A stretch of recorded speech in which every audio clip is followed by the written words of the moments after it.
Every now and then, a headline comes along that reminds us just how quickly the world can change. Tonight is one of those moments.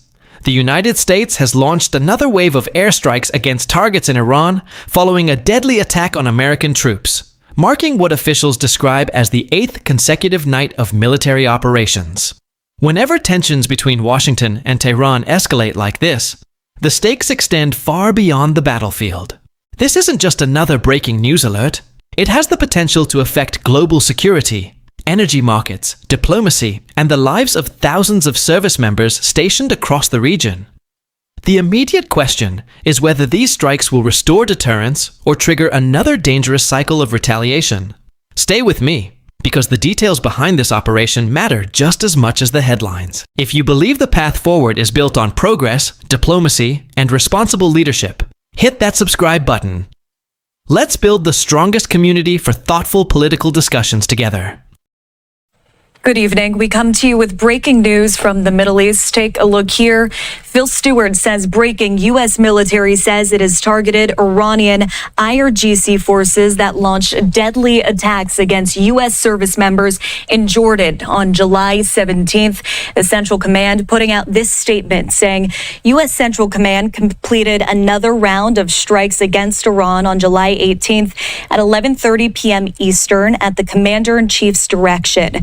During the 8th consecutive night of U.S. strikes, CENTCOM forces successfully hit Iranian military coastal surveillance and air defense facilities, maritime capabilities, and missile and drone storage sites to continue degrading Iranian military capabilities.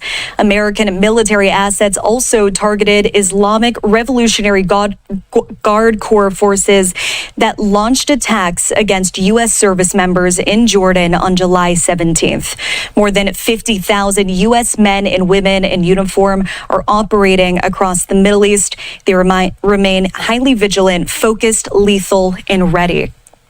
Taking a live look here at the Strait of Hormuz. This is a depiction of it, courtesy Marine Traffic, as we continue to talk about this breaking news in the Middle East. 8th consecutive nights of U.S. strikes. That's according to Central Command. They say making these strikes against Iran at the Commander-in-Chief's direction. And again, CENTCOM says that they successfully hit Iranian military coastal surveillance and air defense facilities, maritime capabilities, and missile and drone storage sites to continue degrading Iranian military capabilities.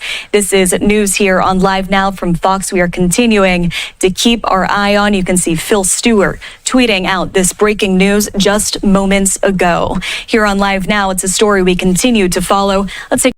As this story continues to unfold, I think it's important to separate the confirmed facts from the emotions that naturally come with breaking news. According to U.S. Central Command, these strikes were directed at military facilities, and forces it says were connected to the recent attack on American service members. Protecting U.S. troops is a responsibility every administration takes seriously, and any attack on those serving overseas raises difficult decisions about how to respond. But military action is only one part of the equation. History has shown us that airstrikes can weaken immediate threats, while also increasing the risk of further escalation if diplomacy cannot keep pace. That's why the coming days will be just as important as tonight's announcement. How Iran responds, how U.S. allies react, and whether diplomatic channels remain open could determine whether this remains a limited military operation or grows into something much larger. Ultimately, this story is about more than military strategy. It's about whether leaders can protect lives, prevent a wider conflict, and make decisions that strengthen long-term stability instead of creating another endless cycle of violence. Those are the questions we'll all be watching as this situation develops.